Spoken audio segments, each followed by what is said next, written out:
اب دیکھتے ہیں ہم لوگ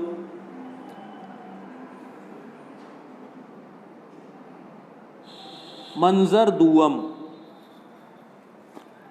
دوسرا جو سین ہے، دوسرا منظر. ابھی تک ایک ہی منظر چل رہا تھا، پہلا منظر وہ ہم نے دیکھا. اب دوسرا منظر دیکھیے. سین جو ہے وہ ڈرامے کے اسٹیج پر دوسرا سین نمودار ہوتا ہے، دوسرا منظر دکھائی دیتا ہے. شہزادہ سلیم کے محل کا شمال مغربی ایوان. محل قلعہ لاہور میں حرم سرا کی چار دیواری سے باہر لیکن اس سے بہت کم فاصلے پر واقع یہ ایوان، جس کے آگے ایک جھروکے دار مسمن برج ہے، بیرونی منظر کی سرسبزی و شادابی کے باعث ایسا دلکشا اور فرحت زا مقام بن گیا ہے کہ کوئی بھی مغل اپنے اوقات فرصت گزارنے کے لیے تمام محل میں سے اس ایوان کے سوا دوسرا مقام منتخب نہ کر سکتا. یہ بہترین لوکیشن ہے اس کی، اس ایوان کی، جو حرم سرا سے بہت قریب ہے. ٹھیک ہے، اور اسے شہزادہ سلیم نے اپنے لیے پسند کیا ہے. اس کی بہترین لوکیشن کی وجہ سے، اس کی سرسبزی و شادابی کی وجہ سے. دور جہاں غروب آفتاب نیلے آسمان میں ارغوانی رنگ آمیزی کر رہا ہے، گھنے پیڑوں کے طویل سلسلے میں سے کھجوروں کے سر اور ساکت درخت کالے کالے نظر آ رہے ہیں. راوی ان دور کی رنگینیوں کو اپنے دامن میں قلعے کی دیوار تک لانے کی کوشش کر رہا ہے. مغربی جھروکے میں سے ایک مسجد کے سفید گنبد اور سرخ میناروں کا کچھ حصہ نظر آتا ہے. اب دیکھو یہ منظر کشی کر رہے ہیں سید امتیاز علی تاج. جو منظر ہے ایوان کا، سلیم کے محل کا، وہ بتا رہے ہیں. ٹھیک ہے، اندر برج کے آگے سنگ مرمر کا ایک چبوترا ہے جو تمام ایوان کے عرض میں پھیلا ہوا ہے. اس چبوترے کے دونوں پہلوؤں پر اور اندر کی محرابوں والے دروازے ہیں، جن میں سے دایاں حرم سرا کو اور بایاں بیرونی حصے کو جاتا ہے. 3 سیڑھیاں جو چبوترے ہی کے عریض ہیں ایوان میں اترتی ہیں. ایوان کے دائیں اور بائیں دیوار میں محل کے دوسرے حصوں میں جانے کے دروازے ہیں. ایوان میں بیش قیمت قالین بچھے ہیں جن پر زری کی تکیوں والی مسند جڑاؤ تخت پر رکھی ہوئی بہت نمایاں نظر آتی ہے. سامان تعیش کم مگر پرتکلف ہے، اگرچہ تزئین میں بے حد سادگی سے کام لیا گیا ہے اور بحیثیت مجموعی ایوان کسی قدر خالی معلوم ہوتا ہے، مگر دیواروں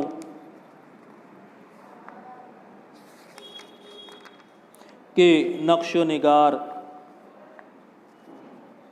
برج کے جھروکوں پر جالیوں کی صنعت اور دروازوں پر گراں قدر قیمتی بھاری بھاری اطلسی پردے اور مناسب مقامات پر طلائی چوکیاں، ہشت پہلو میزیں اور ان پر جڑاؤ پھولدان دیکھنے سے مغلیہ تجمل کا اثر دل پر ہوئے بغیر نہیں رہتا. سلیم برج کے جھروکے میں بیٹھا راوی پر غروب آفتاب کو دیکھ رہا ہے. اندر ستارہ اور زعفران دف بجا بجا کر ناچ رہی ہیں، مگر ان کو علم ہے کہ سلیم متوجہ نہیں. کچھ دیر ناچنے کے بعد وہ ٹھہر جانے میں کچھ مضائقہ نہیں سمجھتی، مگر کھڑی کھڑی اس خیال سے پاؤں ہلاتی رہتی ہیں کہ سلیم سمجھے کہ ناچ رہی ہیں زعفران ستارہ کو اشارے سے چلنے کے لیے کہتی ہے، زعفران نفی میں سر ہلا دیتی ہے۔ آخر دونوں قریب آ کر سرگوشیوں میں گفتگو شروع کر دیتی ہیں۔ یہ دریائے راوی کے قریب ہے، سلیم کے محل سے دریائے راوی دکھائی دیتا ہے اور سلیم اسی جھروکے میں جو مسمن کی شکل کا ہے اس میں بیٹھا ہوا ہے اور کیا کر رہا ہے؟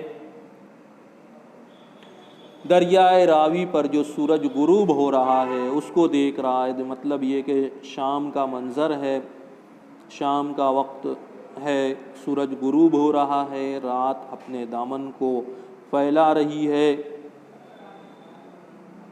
اور اس وقت میں اندر ستارہ اور زعفران یہ ناچ رہی ہیں دف بجا بجا کر کے، مگر سلیم ان کی طرف متوجہ نہیں ہو رہا ہے۔ ٹھیک ہے؟ ہاں، سلیم کو خوش کرنے کے لیے، اس کی دل بستگی کے لیے وہ اپنا ناچ دکھا رہی ہیں، رقص کر رہی ہیں۔ ہو سکتا ہے سلیم نے ہی انہیں بلایا ہو اور رقص کا جو ہے وہ حکم دیا ہو تاکہ وہ اپنی بے قلی کو ختم کر سکے۔ کچھ دیر ناچنے کے بعد وہ ٹھہر جانے میں کوئی مذائقہ نہیں سمجھتی ہیں۔ وہ کچھ دیر تک ڈانس کرتی ہیں، ناچتی ہیں، رقص کرتی ہیں اور سلیم کو اپنی جانب متوجہ نہ پا کر کے رک جانے میں کوئی مذائقہ نہیں سمجھتی، اپنا رقص جو ہے وہ بند کر دیتی ہیں کہ جب صاحب عالم ہی متوجہ نہیں ہیں تو ہم کس کے لیے رقص کریں۔ مگر کھڑی کھڑی اس خیال سے پاؤں ہلاتی رہتی ہیں کہ سلیم سمجھے کہ ناچ رہی ہیں، ان کے پاؤں میں گھنگرو ہوا کرتے ہیں، ان کو حرکت دے رہی ہیں وہ کچھ اس انداز سے کہ سلیم یہ سمجھے کہ وہ دونوں کیا کر رہی ہیں؟ ناچ رہی ہیں، ان کا ڈانس جاری ہے، کوئی اسٹیپ انہوں نے لیا ہوا ہے جو ہلکے سے گھنگرو بجا رہی ہیں۔ ٹھیک ہے؟ زعفران ستارہ کو اشارے سے چلنے کے لیے کہتی ہے، زعفران نفی میں سر ہلا دیتی ہے۔ زعفران ستارہ کو کہتی ہے اشارے سے، اب صاحب عالم موجود ہیں تو اس کے سامنے تو نہیں کہے گی وہ کہ چلو جانے دو، یہ دیکھ نہیں رہے ہیں، سن نہیں رہے ہیں، اشارے سے اس کو کہتی ہے کہ چلو، تو زعفران جو ہے نفی میں سر ہلا دیتی ہے، ستارہ نفی میں سر ہلا دیتی ہے۔ آخر دونوں قریب آ کر سرگوشیوں میں گفتگو شروع کر دیتی ہیں، دونوں قریب آ جاتی ہیں اور پھر بات چیت شروع کر دیتی ہیں آہستہ آہستہ سرگوشی میں۔ پوچھ لے پہلے، ستارہ کہتی ہے جو جانے سے انکار کر دیتی ہے کہ دیکھو پہلے صاحب عالم سے پوچھ لو کہ ہم نے جانا کہ نہیں۔ زعفران چل بھی دے چپکے سے، انہیں دریا کی سیر سے فرصت کہاں، ارے چلو چلو نکلو، وہ تو دریا کی جانب ہی متوجہ ہو کر کے بیٹھے ہوئے ہیں، سورج کو غروب ہوتے ہوئے دیکھ رہے ہیں، غروب آفتاب کے منظر میں ہی محو ہیں، چلو چپکے سے نکل جائیں ہم لوگ۔ ستارہ اور جو مہارانی پوچھ بیٹھی، ایسی جلدی کیوں لوٹ آئیں؟ مہارانی نے پوچھ لیا، ہو سکتا ہے مہارانی نے ان کو بھیجا ہو کہ جاؤ، شہزادہ سلیم بھی تھوڑا سا اپسیٹ ہے، کھویا کھویا سا ہے، کچھ اس کا دل بہلاؤ۔ مہارانی نے ہم سے پوچھ لیا کہ بھائی کیوں اتنی جلدی تم دونوں لوٹ آئیں، کیا معاملہ ہوا؟ تب ان کو کیا جواب دو گی؟ زعفران کہہ دیں گے وہ تو دیکھ رہے تھے لہروں کا ناچ، ہم دیواروں کے آگے ناچتے گاتے۔ ہو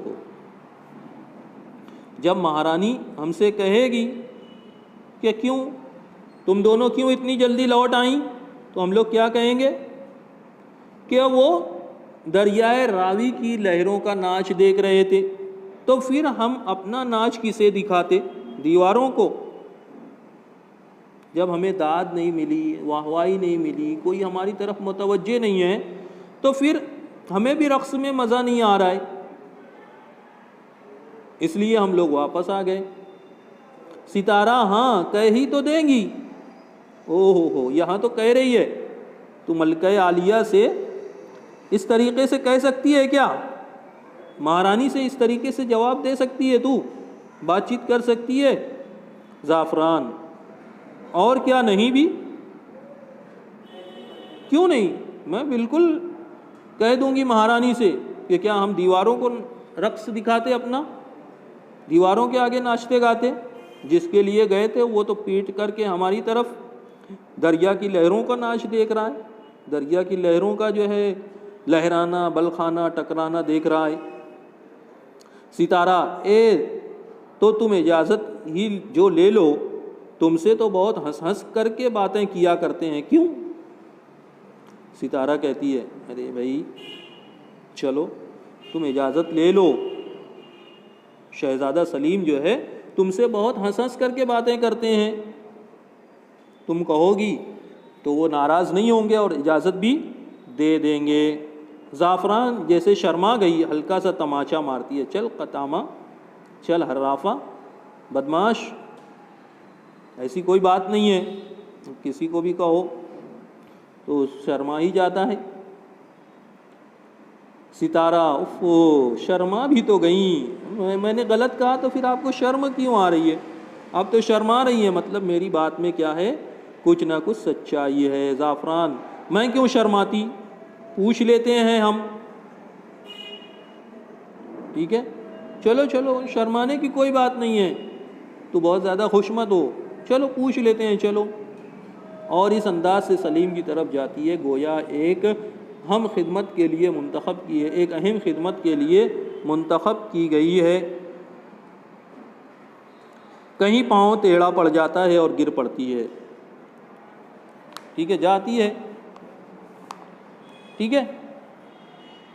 سلیم چونک کر زعفران کی طرف دیکھتا ہے اور برج میں سے اٹھ کر اندر آ جاتا ہے۔ تیکھے نقوش کا وارستہ مزاج، طبیعت کا بندہ، جو شباب کے اولین مراحل میں ہے۔ سلیم کی عمر بیان کر رہے ہیں، اس کے نقش و نگار کو بیان کر رہے ہیں کہ یہ تیکھے نقش و نگار والا، خوبصورت چہرے والا اور وارستہ مزاج کا بندہ، جو شباب کے اولین مراحل میں ہے، جو ابھی یہ بھی جوانی کی دہلیز پر کیا کر رہا ہے، قدم رنجا فرما رہا ہے، قدم رکھ رہا ہے، اس کے ابھی بچپنا ابھی رخصت ہو رہا ہے اور جوانی جو ہے دستک دے رہی ہے، ٹھیک ہے۔ ستارہ ہنسی روکتی ہے، زعفران نیچے پڑی پڑی پہلے سلیم کی طرف پھر ستارہ کی طرف دیکھتی ہے، ٹھیک ہے۔ ابھی تک وہ پڑی ہوئی ہے اور ستارہ کیا کر رہی ہے، ہنس رہی ہے، اور شہزادہ سلیم کی وجہ سے اپنی ہنسی کو روکنے کی کوشش بھی کرتی ہے۔ سلیم دیکھتا ہے اور اس سے پوچھتا ہے، سلیم یہ کیا ہوا زعفران، کیا ہو گیا، تم کیسے گر پڑی؟ ستارہ ہنسی ضبط کرتے ہوئے، حضور سے رخصت کی اجازت لینے جا رہی تھی، نگوڑے چونٹے سے ٹھوکر کھلکھلا کر ہنس پڑتی ہے۔ وہ اپنی بات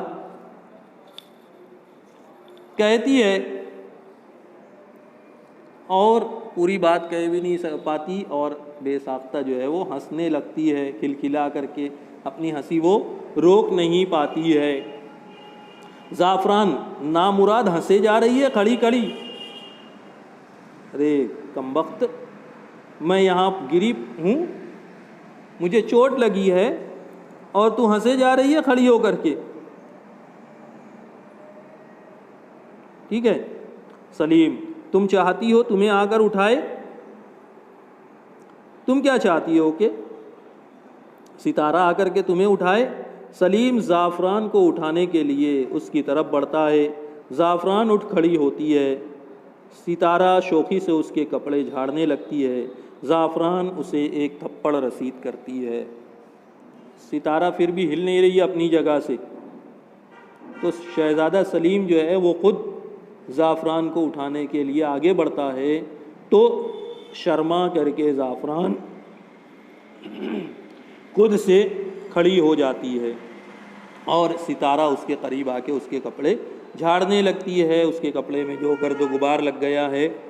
تو زعفران کو بہت غصہ آتا ہے کہ شہزادہ سلیم کے سامنے اس طریقے سے اس کی انسلٹ ہو گئی، گر گئی وہ، اور پھر گری ہوئی ہے، پڑی ہوئی ہے، ستارہ اسے اٹھانے کے لیے آگے بھی نہیں آ رہی ہے، اور شہزادہ سلیم کا اس طرح اپنی طرف آنا اس کو اپنی ہتک محسوس ہو رہا ہے، اپنی بے عزتی محسوس کر رہی ہے وہ، کہ ایک شہزادہ اس طریقے سے آئے اور مجھ کو اٹھائے، ایک غیر شخص جو ہے میرے بدن کو چھوئے، اس وجہ سے وہ غصے میں ہے۔ حالانکہ ایک رقاصہ ہے لیکن پھر بھی اس کی عزت نفس ہے، کچھ جو ہے وہاں پر ہم کہیں گے کہ اخلاقیات باقی ہیں، شرم و حیا کا معیار ہے ایک رقاصہ کے پاس بھی، جو آج ہمارے سماج اور معاشرے میں نہیں ہے۔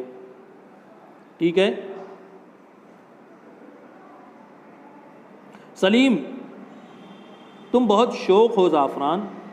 اوہو، اب سلیم کہہ رہا ہے زعفران ہاں حضور بھی جب کہتے ہیں ہمیں ہی شوق کہتے ہیں، ناز کے مصنوعی کھسیانے پن سے۔